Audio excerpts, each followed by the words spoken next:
HUQP21 social work की तैयारी करने वाले सभी स्टूडेंट्स का बहुत बहुत स्वागत है।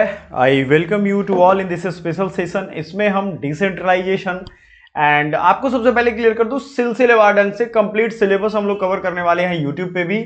ऑल यूनिट्स आप CUET point and CUET PG point दोनों पे कवर करोगे सिलेबस। दोनों को सब्सक्राइब कर लेना। पीजी पे पीजी के डेडिकेटेड वीडियो लेक्चर्स आएंगे। आप सबसे मैं रिक्वेस्ट करूंगा कि बहुत ही ज्यादा पैशनेट होकर के पढ़ाई करो, अपने काम को प्रायोरिटाइज करो और तब जाकर के सिलेबस खत्म होगा। देखो, पढ़ते बहुत लोग हैं, सबका रिजल्ट नहीं होता है, ये ध्यान रखिएगा। तो हमने पिछले क्लास में CUET PG पॉइंट पे और इस चैनल पे भी अलग अलग चीजें देख रहे हैं, पॉलिटिक्स, डेमोक्रेसी, ये सब चीजों को पढ़ा था। इसमें हम लोग डिसेंट्रलाइजेशन पढ़ेंगे, एग्जीक्यूटिव, जुडिशियरी, लेजिस्लेचर, ये सब क्या होता है पढ़ेंगे। पंचायत का पूरा एक लंबा क्लास होगा, याद रखिएगा, ठीक है ना। आपको मैं ये दिखा दूं, ऑफिशियल जो हमारा HUQP21 का सिलेबस है उसी को हम कवर कर रहे हैं। ये सिलेबस हिंदी में नहीं है भाइयों, तो आप सबको समझना पड़ेगा। हमारे नोट्स दोनों लैंग्वेज में है, आप देख लो। जो आज हम पढ़ाने वाले हैं वो भी और भी चीजें आपको दोनों लैंग्वेज में मिलेगा, ठीक है। तो आपको ये ध्यान रखना है कि जो हम लोग पढ़ रहे हैं वो दोनों लैंग्वेज में है, बट टाइम बचाने के लिए मैं किसी एक लैंग्वेज में स्टार्ट करता हूं। जैसे अभी आपको इंग्लिश दिख रहा होगा, ठीक है, हिंदी भी हमने रखा हुआ है सामने, तो कुछ मुश्किल नहीं है, सारा चीज हम हिंदी में भी लिखेंगे, है दोनों में। देख लो आप, विधायिका, कार्यपालिका, ये सब कुछ है। डिसेंट्रलाइजेशन की बात हो रही थी, सब है यहां पे। अब डिसेंट्रलाइजेशन का मतलब क्या होता है? आप में से बहुत सारे लोग होंगे, सेंट्रलाइजेशन का तो मीनिंग आप जानते हो, सेंटर यानी कि केंद्र। तो सभी चीज अगर किसी एक के हाथों में हो, यानी एक के केंद्र में हो, तो उसे सेंट्रलाइजेशन कहते हैं। DE जब लग जाए किसी में, इंग्लिश में भी अगर आपको याद होगा, तो विकेंद्रीकरण, यानी केंद्र के उल्टा विकेंद्र हो गया, अलग अलग जगह पे अब इसका सेंटर होगा, एक के पास सेंटर नहीं होगा। तो डिसेंट्रलाइजेशन का मतलब क्या हो गया? विकेंद्रीकरण। Is it clear? क्या हो गया भाई? विकेंद्रीकरण। अब ये विकेंद्रीकरण जो है हिंदी में, इसका मतलब क्या होता है? देखो, आपने ये देखा होगा सेंट्रल गवर्नमेंट है, अब यहां नाम से ही लग रहा है सेंट्रल गवर्नमेंट है, लेकिन आप देखोगे सेंट्रल गवर्नमेंट तो है ही, लेकिन आपके घर के पास एक ग्राम पंचायत भी है। आपके गांव में क्या सुविधाएं होनी चाहिए, किस तरीके से व्यवस्थाएं होनी चाहिए, ये सेंट्रल गवर्नमेंट नहीं डिसाइड करती है, इसका अधिकार उन्होंने दिया हुआ है ग्राम सभा, ग्राम पंचायत, ग्राम कचहरी, हर लेवल के कामों के लिए। Is it clear? इसमें कहीं कोई कंफ्यूजन आपको नहीं होगा, ये दिया हुआ है उन्होंने, ये ध्यान रखिएगा। इसमें कुछ नहीं है नया, ये उन्होंने दिया हुआ है, ठीक है।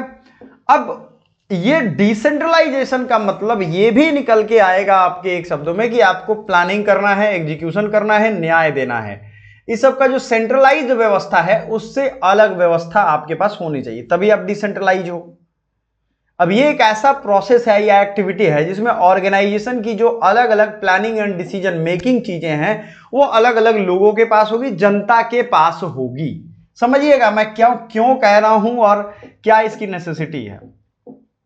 कोई बिहार के छोटे से गांव में रहने वाले बंदे की क्या जरूरत है, वो सेंट्रल गवर्नमेंट में बैठा हुआ एक ब्यूरोक्रेट नहीं जान पाएगा। वो लोग AC कमरे में बैठ करके और गरीबी का डिफिनीशन देते हैं। जो गरीबी फील नहीं किया है वो गरीबी के बारे में क्या जानता है, चाहे वो मानसिक या शारीरिक, कुछ भी नहीं समझ पाएगा। इसीलिए डिसेंट्रलाइजेशन का कॉन्सेप्ट लाया गया, विकेंद्रीकरण।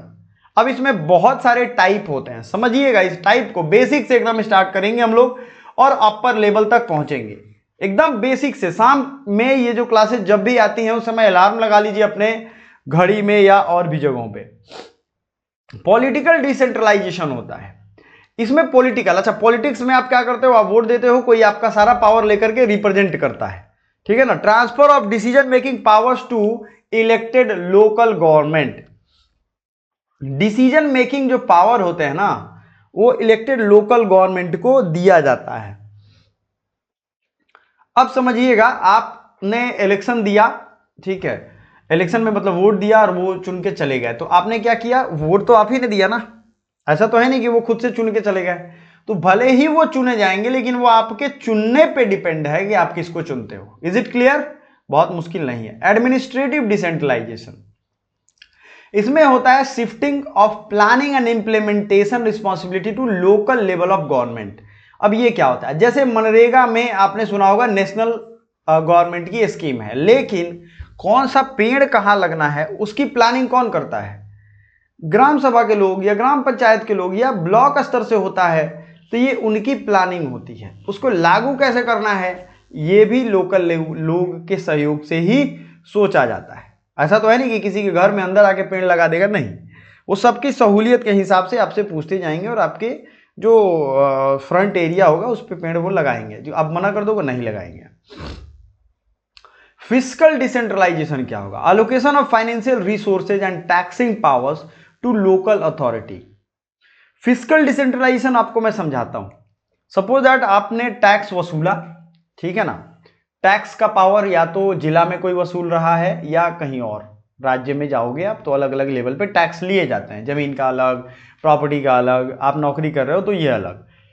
लेकिन आप ये सोचो कि ग्राम, आपने शायद नहीं सुना होगा, ग्राम पंचायतों को भी टैक्स लेने का अधिकार है। वो अब अलग बात है कि जो टैक्स लेगा वो जीतेगा ही नहीं, समझिएगा इस चीज को। Taxing powers to local authority, ये यहां पे क्यों है इसको समझिएगा। टैक्स लेने का पावर है लेकिन करते नहीं है, वो लोग लेंगे नहीं आपसे, तो इसको फिस्कल डिसेंट्रलाइजेशन यानी राजकोषीय विकेंद्रीकरण कहेंगे। कोई दिक्कत नहीं। मार्केट डिसेंट्रलाइजेशन क्या होता है? यानी मार्केट कुछ ही लोगों के हाथ में, जैसे एयरटेल है, जियो है, एक दो और कंपनी है ना, बीएसएनएल है, तो मार्केट अगर किसी एक लीडर के हाथ में होता, सपोज करिए बीएसएनएल ही होता जो सब पे राज करता, तो ये जितना चाहे दाम बढ़ा दे कोई कुछ कर नहीं पाता। एयरटेल ही है, वो जितना दाम जितना लूट ले कोई कुछ कर नहीं पाता। तो अगर डिसेंट्रलाइज करेंगे यानी पावर को हमने डिस्ट्रीब्यूट कर दिया, किसके हाथ में? कुछ लोगों के हाथ में। और जब उन लोगों के हाथ में दिया तो हमने मार्केट भी उन लोगों के हाथ में दे दिया, नॉन गवर्नमेंटल एंटिटीज को देंगे जो ट्रेडिशनली जो हमारे कल्चर्स या ट्रेडिशन में थे उनसे अलग होगा। Importance in sociology. अब सोशियोलॉजी पॉइंट ऑफ व्यू से हमें भाई पढ़ना है, आपको मालूम ही है, तो मैं यहाँ पे आपको बता दूं कि यहाँ आपको ये क्यों इसकी जरूरत है। तो चूंकि लोकल एम्पावरमेंट को, आप सोचो कि कोई दिल्ली का आदमी बैठ के बिहार के गरीब जनता के लिए नीति बना रहा है तो उसको लगेगा ई पॉलिसी हमारे किस काम का? हमारे हिसाब से हमसे पूछो कि भाई हमारे लिए क्या जरूरी है। अकाउंटेबिलिटी इनहांसेज कम्युनिटी पार्टिसिपेशन, कम्युनिटी को पार्टिसिपेशन बढ़ाता है। Supports inclusive development bye addressing local needs, ये इंक्लूसिव डेवलपमेंट को बढ़ाता है लोकल नीड के हिसाब से, ठीक है ना। Helps reduce bureaucracy and improve service delivery, ठीक है ना। ये ब्यूरोक्रेसी को भी थोड़ा जटिल कम बनाएगा, आपके बोझ को कम करेगा। इंक्लूसिव डेवलपमेंट मतलब सब लोग बढ़ें उसमें, ऐसा नहीं होगा कि कुछ लोग बढ़ेंगे और बाकी लोग मुंह ताकेंगे, ये सब चीजें नहीं होंगी, ठीक है। सोशियोलॉजिकल पर्सपेक्टिव क्या है? फंक्शनलिज्म। फंक्शनलिज्म कहता है व्यूज डिसेंट्रलाइजेशन। फंक्शनलिज्म में क्या है इसको मैं समझा देता हूं आपको।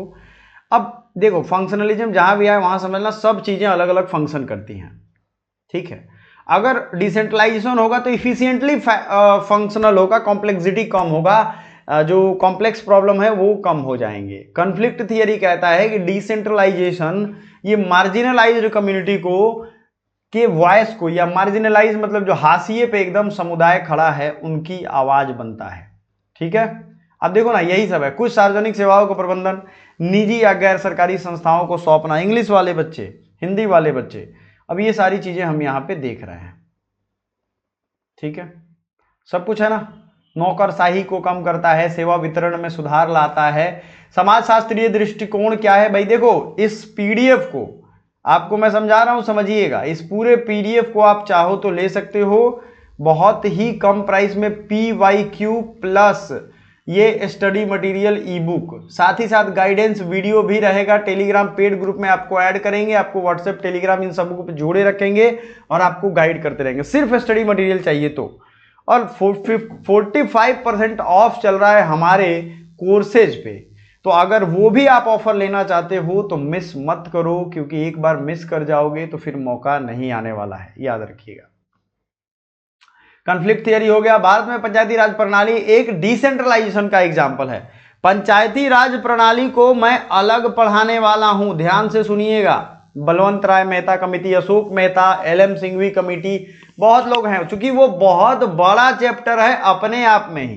पंचायती राज और म्यूनसिपालिटी में ये दोनों चीजें मैं चाहूंगा कि इस बार एक एक घंटे का सेशन ले लूं मैं, 1 आवर का, ईच एंड एवरी एंगल आपको पढ़ा देंगे, तो वो अलग होगा, वो आपको करना पड़ेगा उसको, उसमें आप नहीं पीछे खींच सकते हो शरीर और दिमाग। स्थानीय निकाय में अगर हम बात करें तो अर्बन लोकल बॉडीज में नगर निगम, नगर पालिका, नगर पंचायत, ये सारी चीजें आती हैं। ये सब क्या है आप खुद सोचो, पटना राज्य की राजधानी है, लखनऊ राज्य की राजधानी है, मुंबई राज्य की राजधानी है, और वहां पे अगर कोई प्लानिंग हो तो कोई छोटा सा गांव है उसके लिए वो सुटेबल है कि नहीं कैसे जानेगा कोई। इसके लिए पंचायती राज व्यवस्था बनाई गई ताकि जो है उसके सुटेबिलिटी के हिसाब से योजनाओं को लागू किया जा सके। समझ में आया? ठीक है, अब एक और टॉपिक आपको पढ़ना था। देखो तो डिसेंट्रलाइजेशन का एग्जांपल हमारे यहां कौन कौन सा हो गया, समझ में आ गया आपको? पंचायती राज सिस्टम, नगर पालिका व्यवस्था। अब आते हैं अलग, और अगला चीज जो है वो है विधायिका, कार्यपालिका और न्यायपालिका। इसको समझ इसकी विकसित करनी है आपको, इसके भी डिटेल, लाइक विधायिका में पार्लियामेंट आएगा और पार्लियामेंट हम लोग पढ़ेंगे, ठीक है ना, ये याद रखिएगा, विधायिका, कार्यपालिका और ये सब चीजें। तो अब आते हैं परिभाषा विधायिका का। विधायिका सरकार की कानून बनाने वाली संस्था होती है। क्या होती है? सरकार को कानून बनाने वाली संस्था होती है। भारत में संसद, पार्लियामेंट सर्वोच्च प्राधिकरण है, ये भी बात सही है, ठीक है कि नहीं? अब ये तो आप जानते हो कि लॉ हमारे पास जो है वो कहीं ना कहीं संसद भवन में पास हुआ है। संविधान, कॉन्स्टिट्यूशन भी हमारे संविधान सभा में ही बनाया गया है, उसे हमने 26 नवंबर 1949 को एडॉप्ट किया है। एडॉप्ट मतलब अपना ही संविधान हमने ले लिया है, ठीक है ना, एडॉप्ट करते हैं ना, वही चीजें हैं। तो विधायिका सरकार की कानून बनाने वाली संस्था होती है। यही कानून की पूरी किताब है कि देश को कैसे चलाना है। कोई दिक्कत नहीं है, ये सब चीजें हिंदी इंग्लिश दोनों में है, समझ जाओगे आप लोग। आइए लेजिस्लेचर पे चलते हैं और इस चीज को समझते हैं। ये है आपका लेजिस्लेचर, सॉरी, डिफिनीशन इसका होगा, legislature is law making body of the government. ये सरकार का कानून बनाने वाला एक बॉडी होता है। क्या होता है? कानून बनाने वाला बॉडी होता है। कानून बनाने के लिए कोई लोग तो होगा, तो आप जो ये जितने नेताओं को चुनते हैं, चाहे ये बड़े बड़े अपराधी हों, रेपिस्ट हों या और भी कुछ हों, ये जो नेता आपके MP MLA चुने जाते हैं, इनमें लगभग 50% तो क्रिमिनल्स ही होते हैं, लेकिन हम लोग चुनते हैं उनको, तो जनता जैसी वैसे नेता। और जब ये चुन के जाते हैं तो वैसे ही कानून बनाते हैं और कानून का ही मिसयूज करके वो ऐश की जिंदगी जीते हैं। जो भी क्राइम करते हैं उसका सजा नहीं पाते हैं। ये बात कड़वी है, बड़ी सीधी में बात में मैंने बोल दी है, लेकिन ये तो सच है, ये आप भी जानते हो। Parliament is the supreme legislative authority. Parliament law बनाने की सबसे बड़ी संस्था है। ये आपसे MCQ में भी पूछ सकता है और आपसे स्टेटमेंट वाइज क्वेश्चन में भी पूछ सकता है। आप क्या करोगे अगर नहीं आएगा तो, इसलिए ध्यान से सुनिए। इसके टाइप है अर्बन यूनियन लेजिस्लेचर जो पार्लियामेंट है, और स्टेट लेजिस्लेचर जिसमें यूनिकैमरल और बाईकैमरल दो चीजें होती हैं। तो हमारे पार्लियामेंट में भाई लोकसभा है और राज्यसभा है, यही है ना। लोकसभा यानी house of the people and Rajya Sabha मतलब काउंसिल ऑफ स्टेट। क्लियर है? कोई इसमें दो राय नहीं है ये चीज पढ़ने में। स्टेट लेजिस्लेचर की अगर हम बात करें तो यूनिकैमरल भी हो सकता है, बाईकैमरल भी हो सकता है। जैसे वेस्ट बंगाल यूनिकैमरल यानी एक सदन होगा, वहां लेजिस्लेटिव काउंसिल नहीं होगा, सिर्फ लेजिस्लेटिव असेंबली होगा। और बाईकैमरल मतलब दो होगा, वहां पे लेजिस्लेटिव काउंसिल और ये दोनों, जैसे बिहार में दोनों है।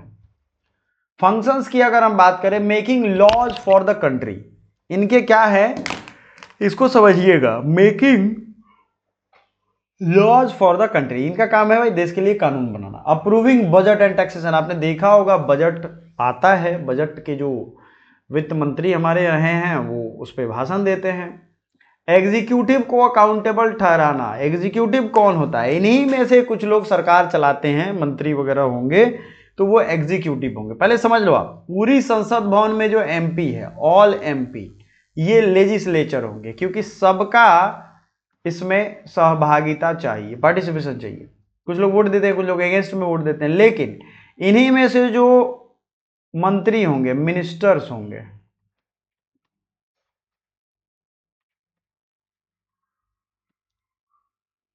इन्हीं में से जो मिनिस्टर्स होंगे वो क्या करेंगे, एग्जीक्यूटिव बनेंगे, और वो अकाउंटेबल जिस चीज के लिए भी होंगे, वो यहां देखते हैं ना संसद भवन में जवाब देते हैं, कृषि मंत्री हैं जवाब दें, तो वो जवाब देते हैं।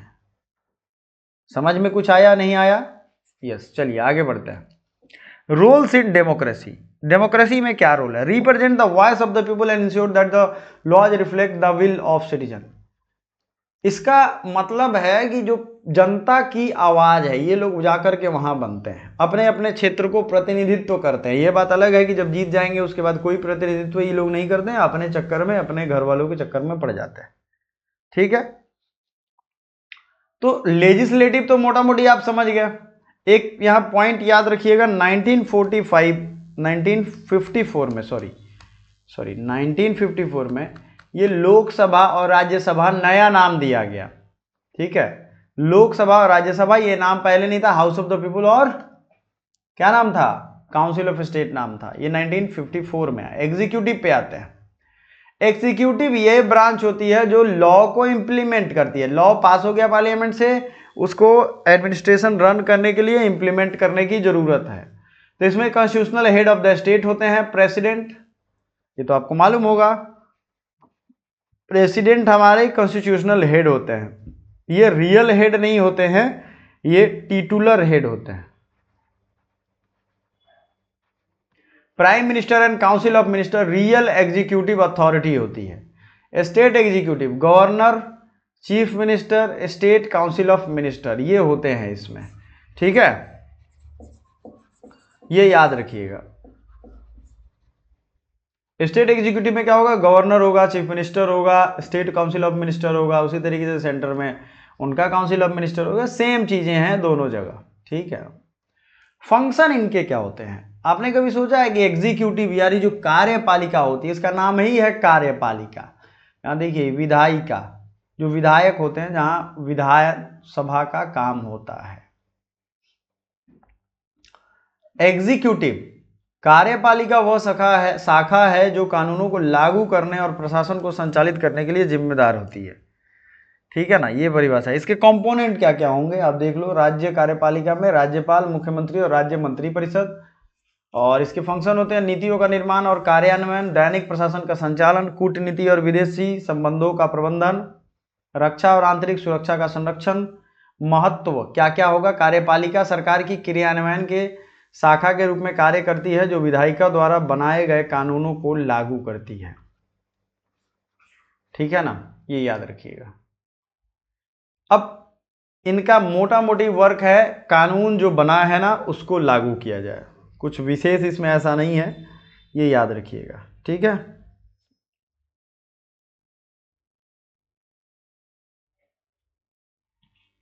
चलिए आगे बढ़ते हैं। अब आपके सामने है नेक्स्ट न्यायपालिका यानी जुडिशियरी। जुडिशियरी का रोल आप समझ लो। आपके यहाँ आप डिस्ट्रिक्ट में होगे, डिस्ट्रिक्ट कोर्ट होगा, उसके ऊपर हाई कोर्ट होता है और उसके ऊपर सुप्रीम कोर्ट होता है। तो ये अलग अलग चैप्टर हमने पढ़ लिए हैं, आपको प्लेलिस्ट में पॉलिटी में मिल जाएगा। लेकिन अब यहां तो मैं इसको सिर्फ डिफाइन करूंगा, क्योंकि कॉन्सेप्ट ही पूछ रहा है, ये नहीं पूछ रहा है कि सुप्रीम कोर्ट के बारे में पढ़िए, लेकिन पूछ सकता है एग्जाम में। तो जिन लोगों ने भी वीडियो नहीं देखा है, प्लीज पॉलिटी के वीडियोस और पूरे जितने भी पॉलिटी के वीडियोस हैं उनको फॉलो कर लीजिएगा, वो आपका जान बचाएगा। न्यायपालिका संविधान की संरक्षक गार्जियन होती है। आर्टिकल 32 याद कर लो, आप लोग खेल समझ जाओगे। इसके तहत आर्टिकल 32 में कहा गया है कोई भी चीजें ऐसे ही सडनली नहीं लागू होंगी। ठीक है ना, उसको जुडिशियल रिव्यू किया जाता है। न्यायपालिका संविधान की संरक्षक, कानूनों की व्याख्याकारी यानी इंटरप्रेटर होती है। यह मौलिक अधिकारों की रक्षा करती है और समाज में न्याय सुनिश्चित करती है। तो मौलिक अधिकारों की रक्षा और न्याय सुनिश्चित करना, ये दोनों चीज आर्टिकल 32 होता है। इसके स्ट्रक्चर क्या है? सुप्रीम कोर्ट सर्वोच्च न्यायिक नियम होता है, ये उसके नीचे हाई कोर्ट होगा, उसके नीचे जिला और अधीनस्थ न्यायालय यानी सबऑर्डिनेट कोर्ट इसे कहते हैं। स्थानीय लेवल पे कई जगह सब डिविजनल कोर्ट भी होता है। इनके काम क्या क्या होंगे? संविधान की न्यायिक समीक्षा यानी जुडिशियल रिव्यू और व्याख्या, ठीक है ना। संविधान की न्यायिक समीक्षा, पहले तो ये समझ लो आप, ठीक है। नागरिकों, राज्यों और केंद्र के बीच में विवादों का समाधान, नागरिकों, राज्यों और केंद्र के बीच में विवादों का समाधान, ये इनका काम है। कई बार स्टेट और स्टेट के बीच में झगड़े होते हैं, स्टेट और केंद्र के बीच में, 2-4 स्टेट मिलकर के केंद्र के बीच में भी झगड़े होते हैं, ये सब होता है। मौलिक अधिकारों की रक्षा यानी किसी भी पर्सन का या मास लेवल के पर्सन को उनके कॉन्स्टिट्यूशनल राइट्स को प्रिजर्व करना इनका काम होता है। कोर्ट्स का ही ये काम है, इसलिए तो विवाद होते हैं। विधायिका और कार्यपालिका की जवाबदेही सुनिश्चित करना, ये इनका मुख्य काम है। ये स्टेटमेंट बेस्ड क्वेश्चन में और आपके एमसीक्यू बेस्ड क्वेश्चन में ये आ सकता है। स्वतंत्रता होती है क्या इसकी काम करने में? क्या तो भारतीय न्यायपालिका स्वतंत्र और निष्पक्ष है। यह कार्यपालिका या विधायिका के नियंत्रण से मुक्त है। ये खुद अपना काम करेंगे। इनके अपॉइंटमेंट के प्रोसेस भी इन्हीं से होकर के गुजरते हैं, इन्हीं के द्वारा फाइनलाइज किए जाते हैं। निष्कर्ष क्या है? विधायिका, कार्यपालिका और न्यायपालिका ये 3 प्रमुख स्तंभ हैं। 4th पिलर मीडिया को कहते हैं, जो कि बिकाऊ है इंडिया में। 4th पिलर किसको कहते हैं? मीडिया को। और ये मीडिया की ये हाल है कि आप समझ ही नहीं सकते, एक ही बात को रिपीट कर करके झूठ को सच बना देंगे, सच को झूठ बना देंगे। तो 3 प्रमुख हो गए। संतुलित और पारंपरिक सम्मानपूर्ण कार्य होने चाहिए इनके साथ। कुछ बेसिक चीज है। Rule of law, rule of law का कॉन्सेप्ट किसने दिया था? लिख लो, आप लोग नोट बना रहे हो मुझे मालूम है, A.V. डाइसी ने रूल ऑफ लॉ। जो लोग भी फ्री में पढ़ रहे हैं नोट्स मेक करिएगा, आप लोग नोट मेकिंग करो, नहीं तो पढ़ाई छोड़ दो, कोई फायदा नहीं, रिजल्ट ही नहीं आएगा। दिमाग में इतना चीज नहीं याद रखोगे आप। A.V. डाइसी ने ये कॉन्सेप्ट दिया था। और प्रोटेक्शन ऑफ राइट्स भी है। लोकतांत्रिक शासन यानी डेमोक्रेटिक गवर्नेंस भी सुनिश्चित करना इनका अधिकार है। अब देखिए, समझिए इस चीज को। जो चीजें हमने अभी पढ़ी, इस कहानी से आपको क्या सीख मिलती है? इस कहानी से आपको यही सीख मिलती है कि आपको तीनों चारों कॉन्सेप्ट सीख लिए हैं आप। अब इनके जो डिटेल वर्जन है, यानी जो पॉलिटी वाला पॉइंट ऑफ व्यू है, उसकी भी वीडियो लेक्चर आएगी, लाइव क्लासेज आएंगी, उसको आपको अटेंड करना है। Thank you so much, bye for now.